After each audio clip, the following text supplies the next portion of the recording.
This is Journeys of Empowerment. More than a podcast, it's a circle of belonging. A space where lived stories become turning points and clarity grows through reflection. I'm Michiel Sujit Rijt, and here we do not rush to answers. We slow down, listen deeply, and realign with what is true.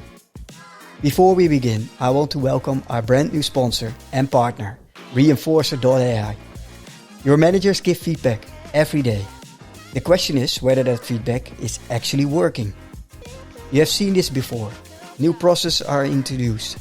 Training happens. And still, adoption stalls. Safety drops. Momentum fades. Not because people do not care, but because leaders do not know what is really driving the behavior they see. Reinforcer.ai helps leaders understand what triggers behavior, what reinforces it, and what needs to change. It analyzes everyday conversations in one-to-ones and team meetings and gives managers concrete guidance. What reinforced the right behavior, what missed the mark, and exactly what to focus on next time. Built on proven behavioral science, Reinforcer.ai makes behavior change measurable, practical, and part of daily work. So progress does not depend on good intentions, but on better feedback. If you want to improve behavior, where it actually forms, you can learn more at Reinforcer.ai. Some stories ask us to slow down before we even begin, because they carry both the tenderness of what was lost and the strength of what was reclaimed. And sometimes the most powerful light comes from someone who has walked through years of silence and still choose truth.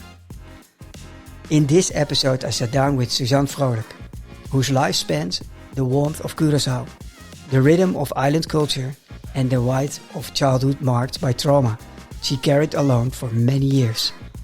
She grew up between languages and expectations, learning early that survival requires, and using imagination as a place to breathe when reality became too heavy. We talked about the long road back to herself, therapy, family constellation, and the slow rebuilding of safety. We explored how faith became her anchor, not as an escape, but as a grounding.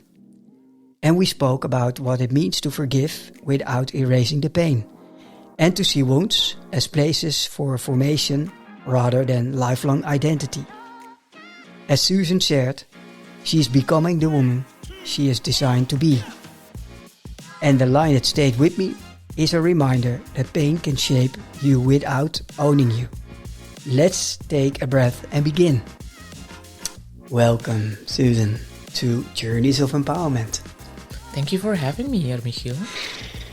We were just talking about how we met, and that was at the amazing event belonging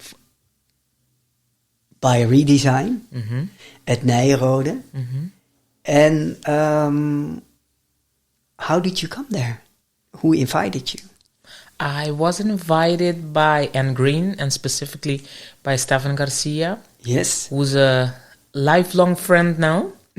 I can say a person that I met approximately, I think like 10 years ago on a project while I was like leading a team of a bank in Curaçao. Yeah.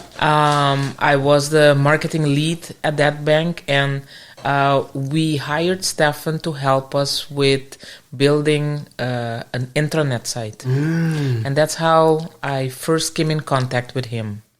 But as I mentioned to you, it's like, he's such a lovable person. He's like, how can you not love Stefan Garcia? Fully agree. Right? It's like his genuine interest in learning from you. That's so special about him. And he's the one that invited me to the event. And as I mentioned, it's like that whole group that was there, it was like a chosen group that had like a common thread. And it's like we spent a couple of hours together in a room back in Nijrode, and you feel that all of a sudden they're family. That is how I feel with, up until now, the people I've connected with. And I know there are far more professionals that were there on that specific day that I still need to have coffee, matcha, or nowadays a beetroot latte with. But up until now, like just sitting here and conversing with you, I have a feeling that we've known each other for the past 50 years. Perhaps you're not that old, but hey. I'm 52, so thank you very much. You knew that, eh? You knew that, eh? It was a compliment, but you knew it. Handelen met voorkennis. Black don't crack. Black don't crack. Hey, and your last name is Vrolijk. Yes. And it means happy or funny in English. Where does your beautiful name come from? My beautiful name originally is a very known name in Scheveningen, here in the Netherlands.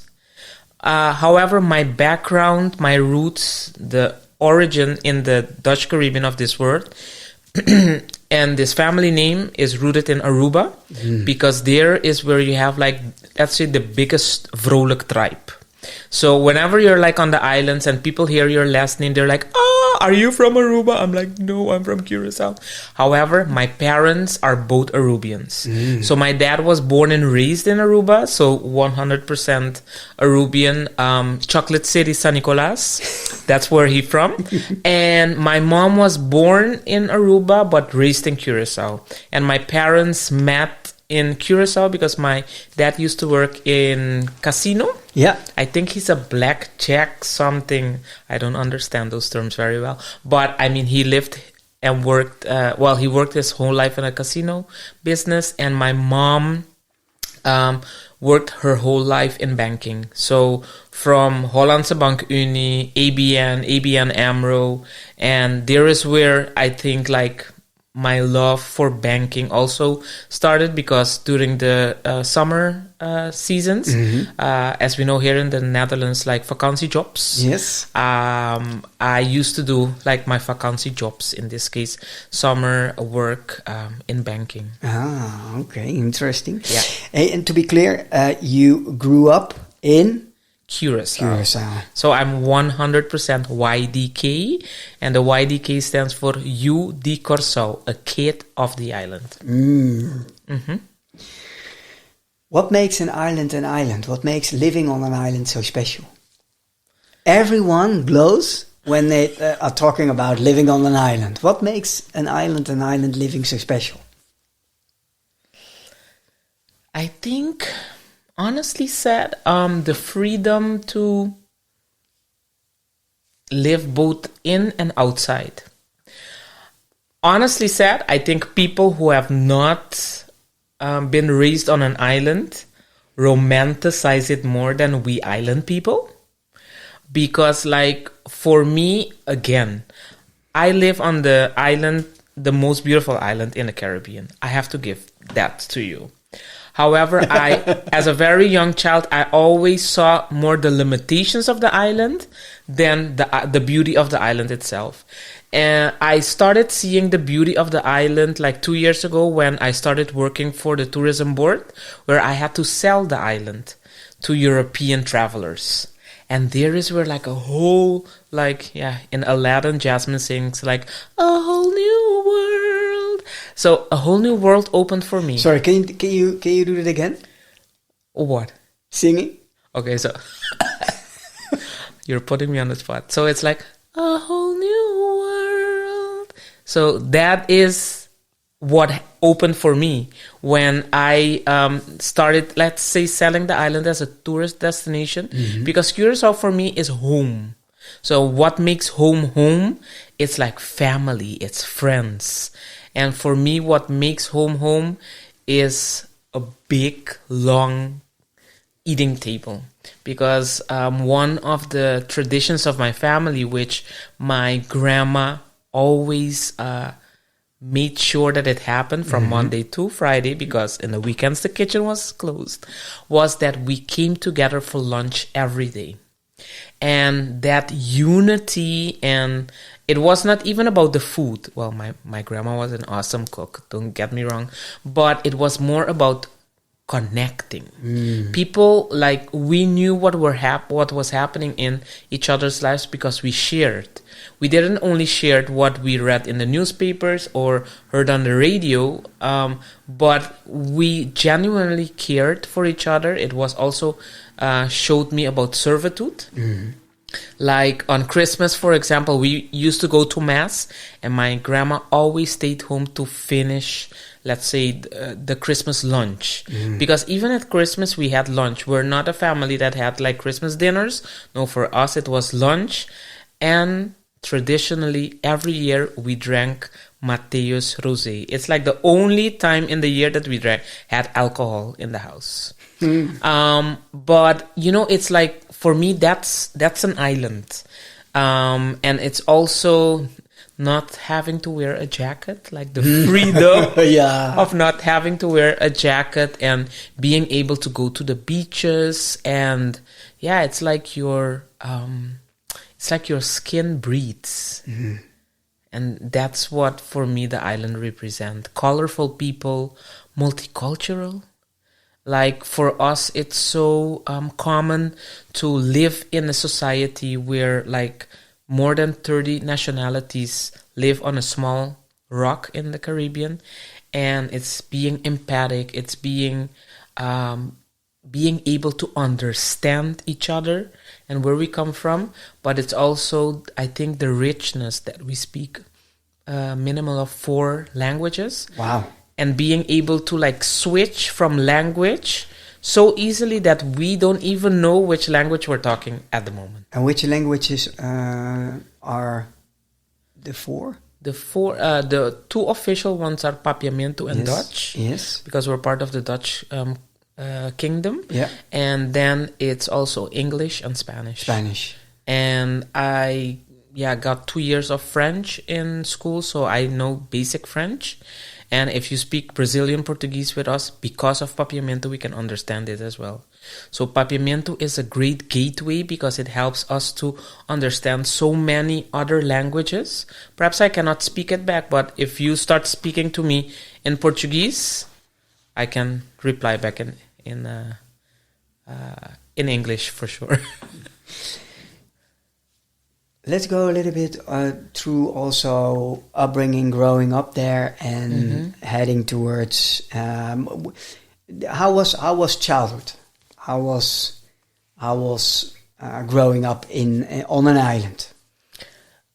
Besides, of course, the amazing lunches, I would have loved being there. But how was it? I can say, you know, my parents divorced when I just turned 5. It was in April 1981. And it was really, at that time, really weird because we moved suddenly. And I think my mom saw a window, an opportunity that she took by hand. And then we moved to Curaçao because I was born in Curaçao, but we lived for a couple of years in Aruba, and then we went back when my parents got a divorce. So processing all of that was, pretty hard.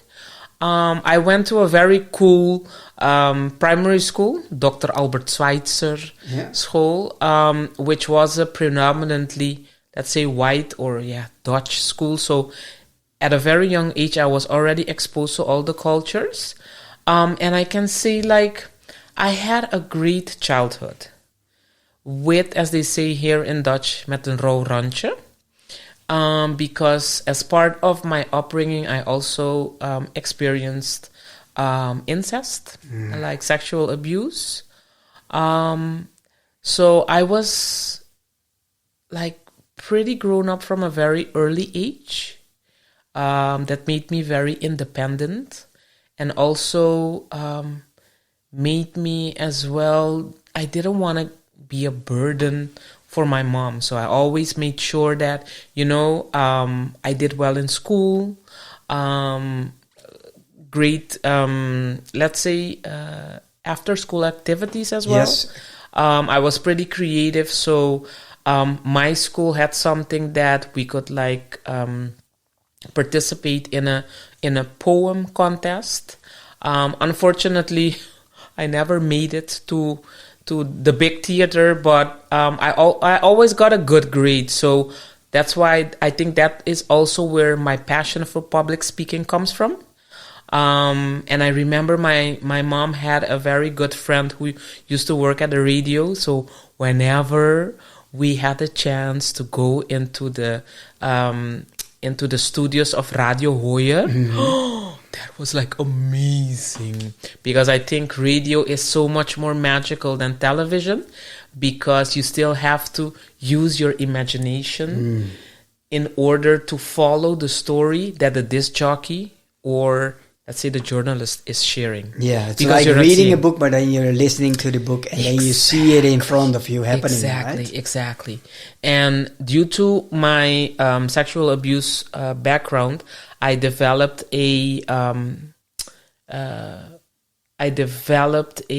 way through, let's say, my imagination was constantly being triggered to escape. So you form like an escape mechanism. But because I used to read a lot, I had a very and still have a very vivid imagination. That helps me now in being creative and bringing creative solutions for, let's say, my clients or my employer. But it's not something that you say, it's a good way to start. But no, but I turn it around. It is the start. It's your start, and you had to deal with it, right? Exactly. May I ask a question centered around that period that you just mentioned? In Dutch we say rauw randje, but of course it's more than that. It made you say, okay, a rich imagination, but I can imagine how did you find a way to move forward and navigate through life, going through such a severe, impactful stage of life?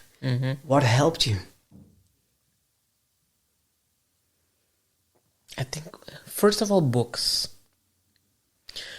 And of course, you mentioned it briefly, but especially I would love to. That's why I came back to the point to dive a little bit deeper in what helped you.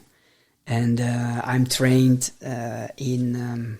I did a postgraduate trauma stress studies, and one of the first things Bessel van der Kolk asks or explained in the first webinar was that trauma, as much as it is of course painful, but one of the most painful things around trauma is who was there for you. So how did you move forward, but also who was there for you? And it can be books.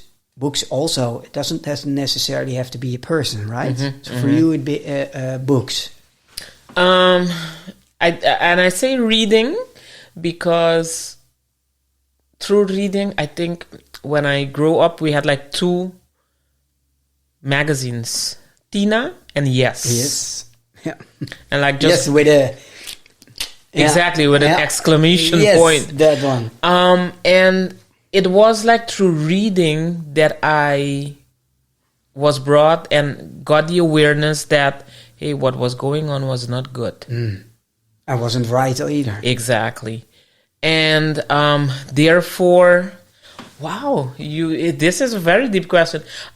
So that was the first point, that at the age of 11, when I got my period for the first time, I'm like, okay, this needs to stop because things can happen that I don't want. And that is what I had the strength to say, tabasta, up until here. Because I had that awareness, and it stopped. But something stops and then another process starts. And that's the process of healing. And that is a very long way. It's not a sprint, it's a marathon.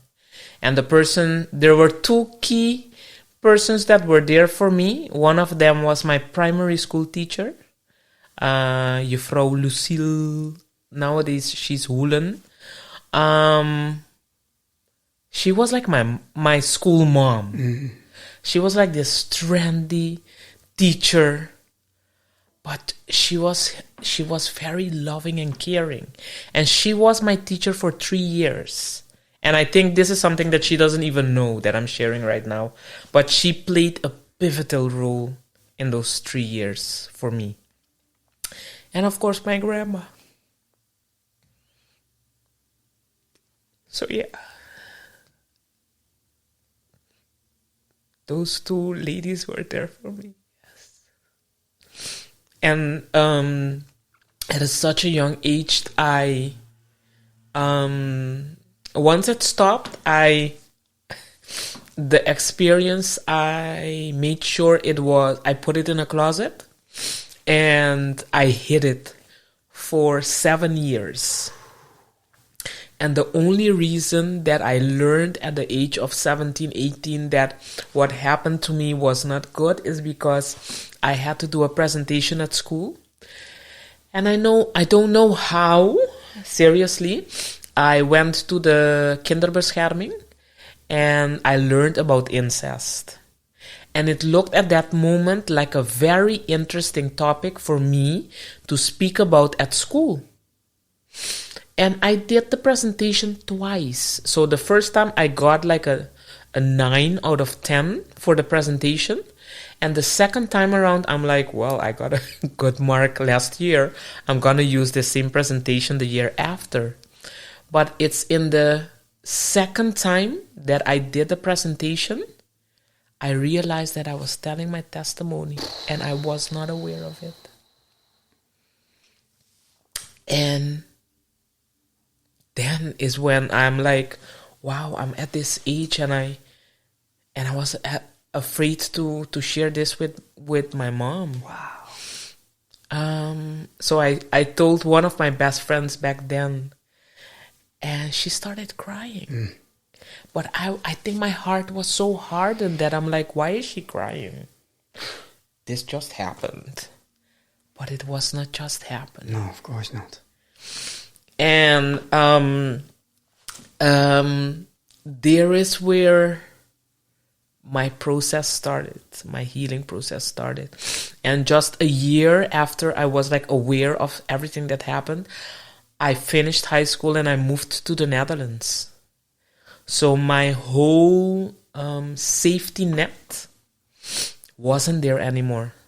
So I had to learn to deal with it. And in the Netherlands, of course, you have like other types of professionals that can help you. So my friends back then recommended me to go to the RIA. And there is where I did an intake. Let's say the first interview. But I was, Michiel, extremely afraid that I would like get a male doctor to help me. Yeah, wow. But thank God I got like 2 female professionals that helped me. But right now, as a consequence of that experience, because I always say like, we're like an onion and God keeps healing you and peeling and going deeper. Yeah. And as a consequence of what happened to me, I can also see like, in my last experience as well, work-wise, working in a male-dominant industry. Yeah. Excuse me for saying this like this, but it scared the diarrhea out of me. So therefore, I had to go back to therapy, and I have the best therapist in the world, really, that's helping me now to navigate and how to deal with continuously, as the older me, making sure that my inner child is at peace. Because whenever the inner child feels disruption or feels afraid, it affects the older me. So yesterday, it's funny how things go, but yesterday I had like a session where we had like this roller spell. Yes. Where we put this in action. Role play. Role play, thank you very much. So we did this role play where the situations were put and I could like see. And she uses these very cute Playmobil puppets, like little puppets, in order to show me the family dynamic. And your position. And my position, yes. And I'm like, wow, it's the first time I can actually see. I don't have to leave it to my imagination, but I can actually see so I can take action. So I'm very thankful for the past 6 months that God has gifted me just to heal. But also, I'm very thankful that God has given me the opportunity to hold this position, because more than selling my country, it was also a healing process. Because sometimes we flee from the place where everything happened, and it can create bitterness or hatred. And then how can you sell something from that point? But Curaçao is also a place where many went back in the time of the conquistadores to go, and they received healing. But sometimes you need to be taken out of the place in order to heal so you can go back. And wow. And yeah, just speaking to you right now, I'm like, wow, I'm having these epiphanies myself. How does it feel to have a conversation like this, knowing that it will be recorded, knowing that it will be published? How does it make you feel? If I'm able to help one person with my vulnerability, I think my life mission has been accomplished. So, it is what it is. And you know, I have been able to forgive my assaulter, and I can honestly say, we're family, so I love him. But I have only been able to do this because I understand what Christ did on the cross for me. So, and the Bible says that how can I say that I love God, but I hate my brothers and my sisters? For reference, go to 1 John 4:20. There's where you find it. And I'm like, I don't want to go through life with any type of bitterness, jealousy. Nothing can hinder the love of Christ in my life. And that is what I want to share with the world. And sometimes we go through stuff. But how do we come out of it? And I want to come out strong. And you mentioned that your book will be published perhaps next year. Yeah, 2026 is the year of writing, so no pressure. So I think 2027, begin of 2027, it will come out. Okay, awesome. So now it's out in the open. We didn't plan to say this, but no pressure. We're calling it into existence. Yes. But I think it was like 2 years ago, right? By now, I had Airbnb interviewed me because I had been like a super host for so long. I used to run Airbnb as well in the city center of Amsterdam. And they said, if a book needs to be written about you, a biography, what would the title be? And I said, No Regrets. Because that's how I want to live my life. No regrets. You've mentioned one very big concept, and I want to prevent that we move forward in our conversation before we peeled that onion, and that is forgiveness.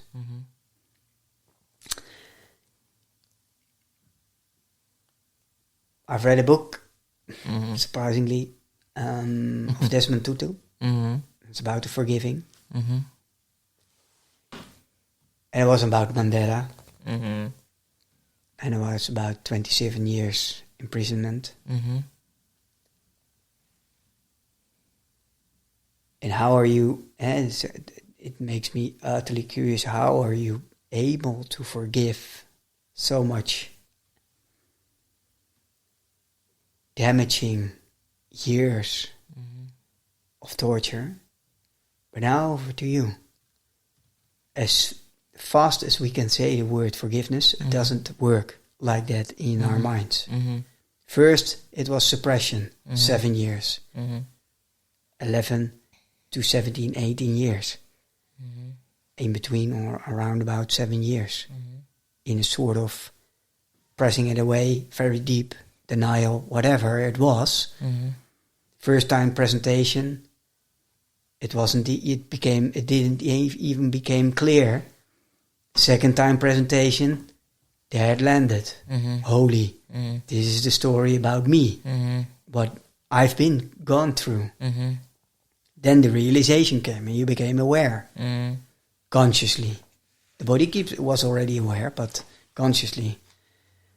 But fast forward to now, what helped you to forgive? And I think, yeah, but it's not just like that. I think having the guts just to speak up. And there are a lot of things that I want to understand where it comes from. So I had like a very open and bold conversation with John Doe. Let's call him like that. And we spoke about it. Okay. Wow. And the funny thing is that we spoke about it in a graveyard of all places. Yeah. And it wasn't that just flowed.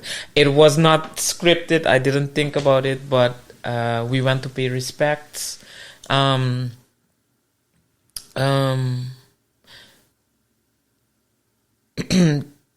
Forgiving others is the easy part.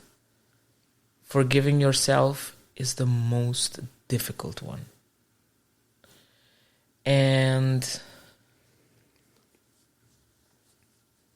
I always thought that I had to become better than this person in order to win. And that's why I went, as in your introduction you mentioned, I went after everything that the world said that I needed to have in order to be successful. Because if I was more successful than this specific person, then I would have won. But as I was standing on that mountain, I'm like, this is not it. And in that journey to find healing, I saw that had that not happened to me, I would have not become the woman that I was. Resilient, transparent, trying to make everybody happy. Helpful, caring, loyal.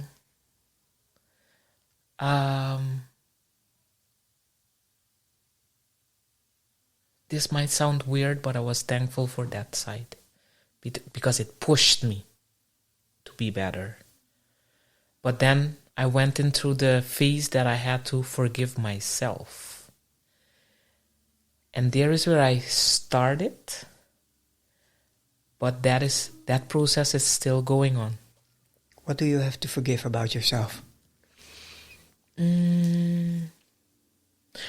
what I saw that I had to forgive myself for is that I thought that I lured it in a way or another. But then again, I was 6. I didn't know what was happening. No, I get goosebumps, sorry. Yeah. You know, so many times I thought like I was doing something that was not good. And recently I was listening to a sermon by Michelle Williamson, and she said like many times we hide our femininity. We hide everything because we think that if we're feminine enough, it will get us into trouble. And that was like a eureka moment. I'm like, yes, I know who I am. I am a lady. I love men. But I'm like, okay, so what if my true self and my feminine self comes out? What will happen? And that is the process that I'm going through right now. From fear of standing in that feminine power to freedom. I have the freedom to be who God created me to be. And that is also part of the healing and of the forgiveness that I'm learning right now, because like I have the time, and because there are already healing processes that have been going on, this is now the plateau that I'm on right now. So I'm not sure if I answered your question, but I think it's a process. It's not up to me if you answered my question. It's more that if it feels that it's answering the question, then it's your answer, right? Okay. And I'm trying to get my head around what you just said, and it made me think about a conversation which I had with Sarah Alaoui, and about her going to incest. And I lost it completely in the recording. And as you know, it's non-edited, and I don't care. If I have to cry, I have to cry. It's not my problem that you have a problem with me crying, right? So. Well, you do have a problem with me crying just now, so it's okay. No, I didn't. Of course not. I really admire that your openness. But that very first moment, specific moment, she was telling about her being a child of 9, 10. She was hiding in the closet, and because she was scared, and because her father was coming, and she knew what was going to happen. Either if she refused, then she would get hit severely, but really severely, and otherwise she had to allow. So the choice was between allowing or getting beaten, and then all of course at the end also again the abuse. But she told that at that specific moment when this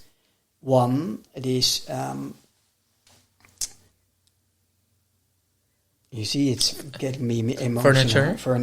Piece of furniture was standing behind you with the pictures of my daughter, and I was looking at her, and over her shoulder I was looking at my own daughter of 10. Because she was telling at that moment, being also 10 years old, that she made a deliberate choice or a question. Do I allow, or do I get first beaten and then forced to allow? And back to our conversation, it is such a burden. Not only what happened, but also growing up and think it's on you that it happened. That really hurts. You see it happening now. That's for me, that's even more traumatizing each and every time, right? Sort of beating yourself up again and again because you think that you did it.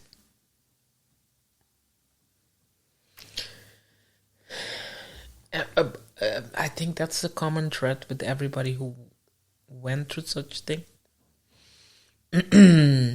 That you automatically draw it to yourself. And that's a lie that we all believe. In this case. So forgive me for getting back to this moment and really go deep into it, but I really hope that listeners, by listening to our conversation, can feel also a little, how do you say that in English? Troost? A little comfort? No. Comforting. Yeah. Mm-hmm. And knowing that you're not alone. Mm. Yes. You are not. And I've never been, to tell you the honest truth. Because it started with my first friend being there and hearing me out. And she's like, I have a cousin who's a therapist who can help you. And I'm like, and there is where, like, I went to my mom and I shared it with them, with her, and that really helped me. But it was very much on the surface. But as I mentioned, this has been a marathon because the therapy that I'm receiving now has been the most effective one because it's helping me deal with the inner child trauma. So the family constellation. Yeah. We do that also within the adoption family, and then you are the adopted child, and then the adoption family. But there's also the biological family who isn't part of the equation 9 out of 10 times, and then all of a sudden the confrontation that you see, it's also Playmobil, and then you see, okay, this is my position in the family, but also I never thought of. Also, what's also my whole ancestry is of course also part of the equation. It's scientifically proven that generations and generational trauma gets transferred via our genes. So it's in our whole body and human being that they are also part of the equation without being consciously aware. So when you see that constellation, that does something to you, right? Yes, and as you're sharing this, there are certain eureka moments that are popping up in my head, and it's like patterns that you make up in order to keep you safe. Yeah. And like I was telling my therapist yesterday, I don't know what it is to be a 6-year-old. According to the age. There were so many other things playing out in my little head that I'm like, so what do you do as a 6-year-old? So like she says like, go and play, and I'm like, oh, I remember when we first got the monkey jungles at primary school. And that was like, oh, okay. So when she mentioned that yesterday, I'm like, oh yeah, when we got those monkey jungles at school, wow, that was amazing. But can you imagine how much of being a child is pushed away through the environmental situation, which force you to, be there as a sort of half grown up? Yeah, right? Yeah, because I was always concerned that I had to, I became addicted to productivity. So having... Busyness. Yes. So having homework was like, I think I was in 2nd grade. I'm like, why don't we get homework? I want homework. And I'm like, why does a child want homework at the age of 6, 7? Busyness out of the discomfort within you. Exactly. But then I was busy with something important, so nobody could disturb me, right? And you are the brave girl and you are doing your homework, right? Exactly. And it's like, oh, look at her, she's doing the homework. Oh, very good. Yeah. You get validation. Exactly. But I also like getting 6 out of 10 or 7s. That was like a disgrace. I had to like 8 out of 10 minimum. Otherwise it was not good enough. But that is sometimes I'm like, where did I get these things, you know? But it's also like, you know, being part of a system where good grades, and I think that was part of like the school system when we grew up. It's like the school has a certain status and the kids need to go to HAVO or VWO because then you're doing good. And there is where like you will be somebody in the community. If then. So very conditional. Exactly. If you do your best. Exactly. If you get the grades. Exactly. Then. Yeah. And then I go to a presentation past Tuesday and they're like, okay, if you're a plumber. Yeah. I'm like, so what did I do? I had to like, you know. It's why don't go for something that, you know, you're very passionate about? But that is also the downside of living on an island. Mm-hmm. The market is then very limited. Yeah. And when I grew up, it's like you were either become an accountant, a doctor, a lawyer, what else? A nurse, or administrative assistant. Or police officer. Yeah. Father of Anglican. Exactly. Police officer. Exactly. So the point is that, nobody wanted to become a fireman because they don't do much. That's their bad rap. So that is also the thing, like, you want to do something in arts. Like, a good example of that is like big names like Isaline Kalister or Tanya Cross. Those are like, you know, pioneers of my time because they went and they did something that they were passionate about. But Isaline, you can check up her story. She had to like finish business school and then pursue her passion, but she still did it. You know, so I'm like, so we have those people as well, or from the island. I mean, we're hustlers. We're very creative nation. So yeah, that is also, people from Curaçao. You are also a very spiritual person. Where does that come from? Spiritual. What is your spiritual calling? I'm a Christian, a disciple of Jesus.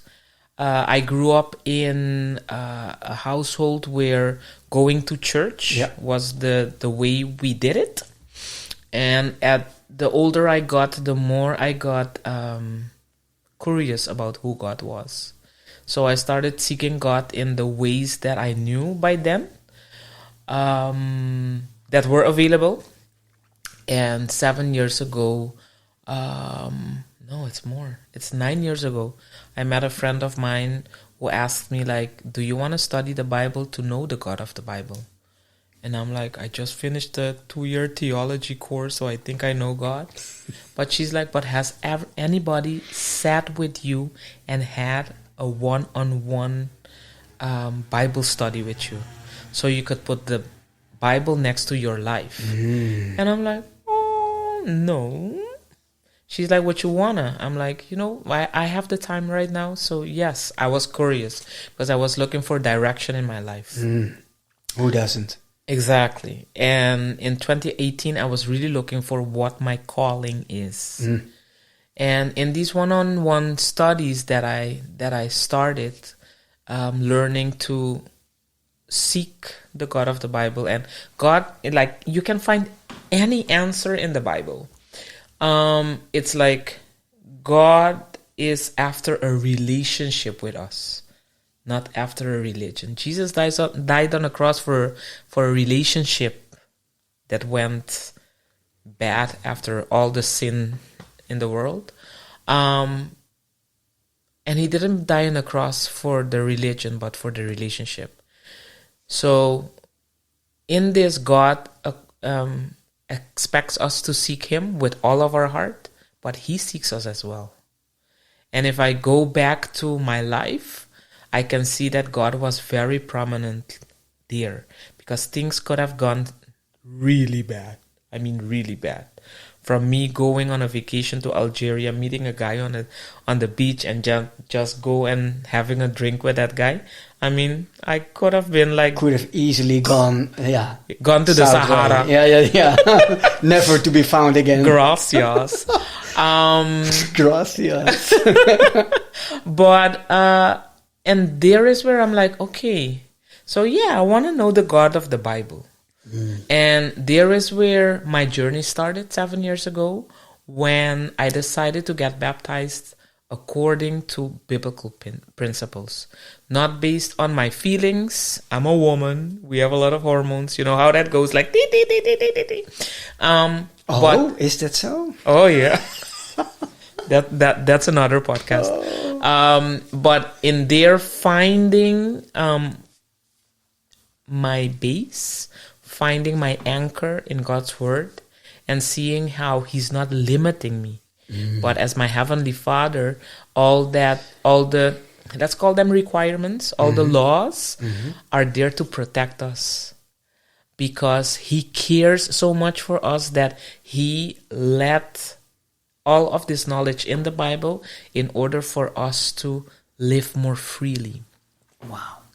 And that's what I've been doing. And I've learned as well that being a Christian is being out there, sharing my story, sharing my faith in this case, and helping people just like these ladies, because I studied with these ladies who were living back then in London, and I lived in Curaçao. So through storms, snowstorms and everything, they took their time to study the Bible with me. And that's what Jesus tells us in Matthew 28. He says, like, go and make disciples of all nations. Baptize them in the name of the Father, the Son, and the Holy Ghost, and teach them. So you need to have convictions. If you don't have convictions, the wind will blow that way, your convictions will go that way. But there is where the Bible helps us to anchor. And that is, that's the spiritual Susie. Let's say the Christian Susie. I love it, and makes me think of again a book I'm reading now. It's The Awakened Brain from Susan Miller, and she's a psychologist, and she a few decades ago became curious about the relationship between spirituality and depression. Yeah. And she had to go a long way. She's a pioneer, and I dearly respect her. So she becomes instantly my mentor, who I probably will never meet. But the thing is, she figured a way out to prove that depression and spirituality are part of both sides of the opposite sides of the same coin. So there's a strong correlation. If someone is very spiritual, chances are low to become depressed. So, or if there are certain periods of time that we go to a sort of depression, spirituality really, and it's scientifically proven in the brain. Can you imagine so being part of a very much more bigger universe than you being you, and acknowledging that has also on scientifically proven level in our brain its magical power. Well, we also see that in the Bible. We have Judas and Peter. Both denied Jesus. And Judas decided to walk away after he saw all the miracles, he heard all the teachings. He decided to walk away and decided to do things still in his own power. And the point is that led him to depression, to the point that he committed suicide. However, if Judas, for example, went back to Jesus and repented of his sin, I mean, his ministry would have been amazing. Can you imagine? I'm Judas, the one who sold Jesus for 30 shekels, the price of a slave. That's the amount of money he paid. He sold Jesus out for. Peter, on the other hand, who also denied Jesus 3 times, went back to Jesus and he repented. So he surrendered. He said, God, Rabbi, I made a big mistake. Can you forgive me? Mm-hmm. And he was forgiven and was used to build the first century church. So if I just take these 2 biblical characters and based on my own life, I mean, how many times, because of the trauma, because of things perhaps not going well, the negative thoughts, the negative suicidal thoughts that I was struggling with, and had it not been for my relationship with God, I think I would have already jumped in front of a train. That's exactly what's also been mentioned in the book. That strong feeling that you're not alone. Mm-hmm. Most definitely. That's profound, right? Mm-hmm. Wow. While listening and truly enjoying our conversation makes me curious, and I hope the listener too, is what mission are you on? You sound in everything what you say so missionary, so driven, so... So what are we going to see from you? And where are we going to see you speaking? And what are you up to? What am I up to? Yeah. Currently, I'm in a career-wise. Yes. I'm in a place where I'm finding my true calling. And I'm a connector. I love to engage people with each other. What has been and helping people transition into, let's say, true happiness. So what I'm to honor your name. Exactly. So my brand name is Sulegria. That is literally Susana Alegre, Susan Vrolijk in Spanish is Sulegria. But I also want to help companies, want to help professionals to find the happiness in what they're doing. So many of us are just existing. We're just surviving. Nevertheless, we were made to thrive. And not only people need to thrive, because you can be an entrepreneur, you can be an intrapreneur, a person who works for a company that feels that company is theirs. So between intrap and entrepreneurship, I want to help companies, I want to help people to find the true happiness in life. Why do you think we struggle with happiness at work? Honestly said, because of the way we were conditioned. As mentioned before,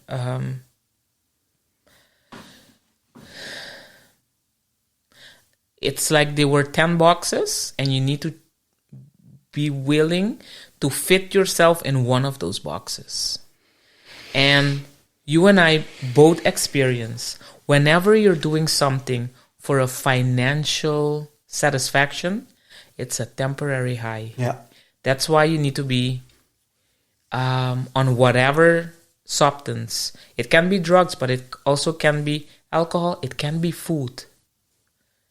You constantly are looking for that high, Dopamine. Exactly. So based on that matter, you can find that one thing that you can do with passion. And I honestly say, based on like experiences that I've had and projects and jobs that I've had in the past, that you can find that tribe that you belong to, and that will help you to impact the world, let's say, one pebble at a time. And I've done it in the past, and I think that God is working currently on developing that in me so I can do it on the next level.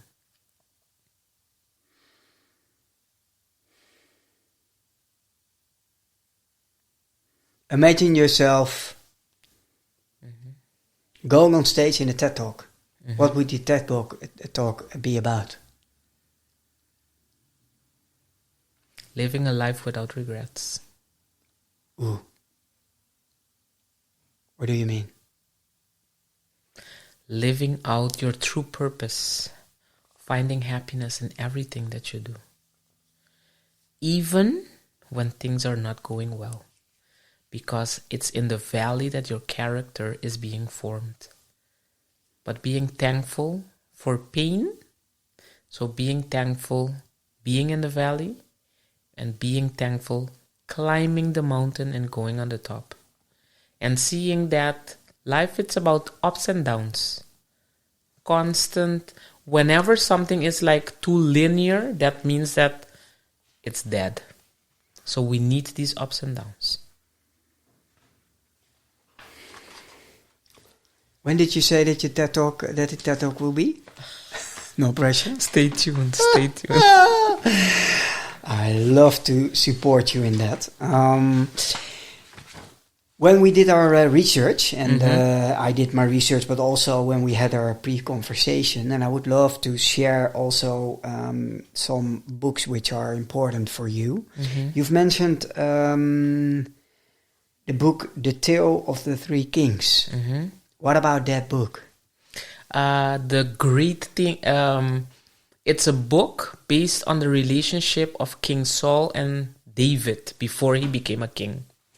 And you see that David started as a shepherd boy, but whenever the prophet came to look for the next king, he didn't go for the brothers that were qualified. He went for the one that was being prepared for kingship and was leading the, let's say, so he went for the shepherd. David didn't become a king right away. He had to go through a process. King was the first anointed king of Israel. But because of his stubbornness, the spirit left him. And that gave David a chance to become a king. But how Saul was threatening David, that is what God used to form David's character and make him to be the man after God's heart. And that's what the book is about. It's a leadership book that shows you that whoever your souls are, you need to be thankful in this case because they are forming you. It's not people hating upon you. They're forming you. Why does it personally resonate so much with you? Because I have been through, let's say, my trials myself. And at many times I thought, people don't like me or people did this just to bully me. But whenever I look at it from a spiritual point of view, I see that these souls are there to teach me a lesson. And then my question to God would be like, Father, what is the lesson that I need? What that you're trying to tell me? I think that's a powerful one. Yep. What's the lesson to be learned? Yeah. And another book Mm-hmm. is, I guess, the one you brought today. Yes. It's Tears. Yes. Tears by Dr. Michael Williamson. Wow. And it speaks about the power of pain and how, just like athletes go through pain in order to persevere and to get to the Olympics, how we can start appreciate the pain that we go through, because that pain is going to form us to become the people that we were designed to be. Had it not been for your pain, for example, Michiel, we would not have been sitting here. No, true. What it would had it not be for the pain, for example, I wouldn't have a story to tell. But are you saying in other words that we need pain? In order to grow, yes. We always talk about growing pains, right? In order to grow, you need to sacrifice, you need to go through pain. Otherwise, let's say you go to the gym and you just look at the barbell, and if you look at the barbell, will something happen? Of course not. Exactly. So you need to go through that pain in order to create transformation, in order to grow. So there is a... if we avoid the pain, we avoid learning the lesson. And that is like one of the things that Michael speaks about. He shares very vulnerably, he shares his life story from his humble beginnings as being homeless at the age of 14, but also making his way through college, having that one person that believed in him, that helped him to propel to become the great leader that he is today. Thank you for bringing the book. I can't wait to start reading this one. Wow. Wow. While we're heading towards the end of this conversation, normally I start with the question, something centered around who are you or who are you becoming? And who are you is for a lot of people difficult to answer. You get a very superficial answer, and you get academic background and what I did and the role I'm now playing. And so, but I would love to end our conversation with who are you becoming? Very easily I would say, like, I'm becoming the woman that I was designed to be. Woohoo! Designed or destined? Well, I think that God designed me. I was made in his perfect image. So, like, his designs are perfect. I mean, this is a beautiful autumn that God gifted us this year, right? It is the first time in my life that I'm really enjoying autumn as a season. And all the colors, the transition from green to orange to yellow to red is perfect. And I think that in that same way, God made us.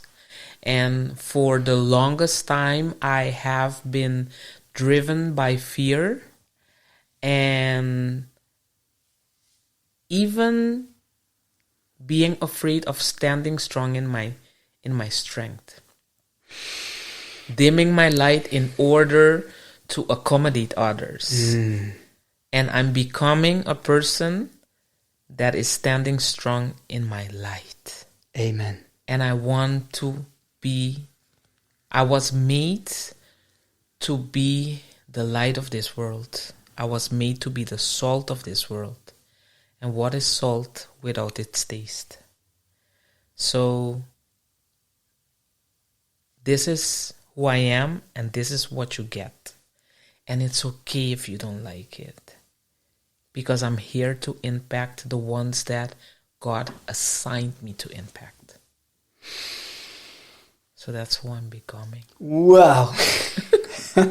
Yeah. Thank you very much for our conversation. Yeah. Thank you for the opportunity. And for your openness and for your vulnerability, for your sharing. And as you mentioned, we hope that if we are able to help one person by being open and vulnerable, which you were, then we can say our mission is accomplished. Amen. Thank you very much. Thank you. Thank you for listening and for staying with this conversation. If something from this episode lingered, consider sharing it with someone who might need it right now. And if you choose to subscribe or leave a short review, you help these conversations reach others who are still searching for clarity, direction, or belonging. That is how the circle widens, quietly, one listener at a time. Keep going, keep becoming you.